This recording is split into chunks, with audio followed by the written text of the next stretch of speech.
Dr. K. Lakshman, concerned over the sale of 400 acres of land belonging to Hyderabad University. Thank you, Vice Chairman, sir, for allowing me to speak on this most important, sensitive and concern of this Telangana people. The Congress government in Telangana has decided to auction 400 acres of land claimed by University of Hyderabad, prestigious central university. The University of Hyderabad established in 1974 and allotted 2,300 acres. But till now, there is no demarcation took place. The move not only undermining the rights of central institution, but also raises serious questions about environmental and conservation and governance. This land put to auction includes ecologically sensitive areas such as the Mushroom Rock and other biodiversity rich zones near University's East Campus. Sir, unfortunately, on the most prestigious this campus, on festival day, in midnight, this government had made to see that bulldozers with heavy police bandobast, they have ravaged the forest, lakes, habitants, and they have now the entire student community is unrest in the campuses. The Congress government claims sustainable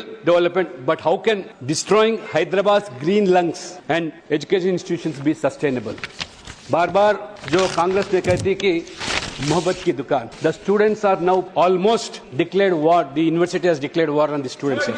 They are put to suppression, sir. The future of students is at stake.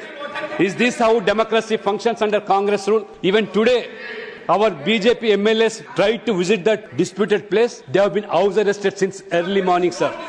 Yes, Please. Sir, till now, there is no demarcation took place, sir, and it is a purely environmental, sensitive and biodiversity land, sir. So I urge the House to take cognizance of this issue. The auction must be stopped immediately and the ownership is clearly established and environmental concerns are addressed. Let us not allow Hyderabad's heritage and greenery to be bulldozed for short-term gains. For the sake of your Revdi's announcements, you are unable to now fulfill the promises. Now you are putting to auction all the government land in Telangana. This is how now in Telangana doctor Baba Saheb Ambedkar संविधान नहीं लागू हो रहा. सिर्फ और सिर्फ त्रिपुल are का राहुल गांधी रेवंत रेड्डी का संविधान चल रहा है. यही जबरदस्ती से चल रहा है.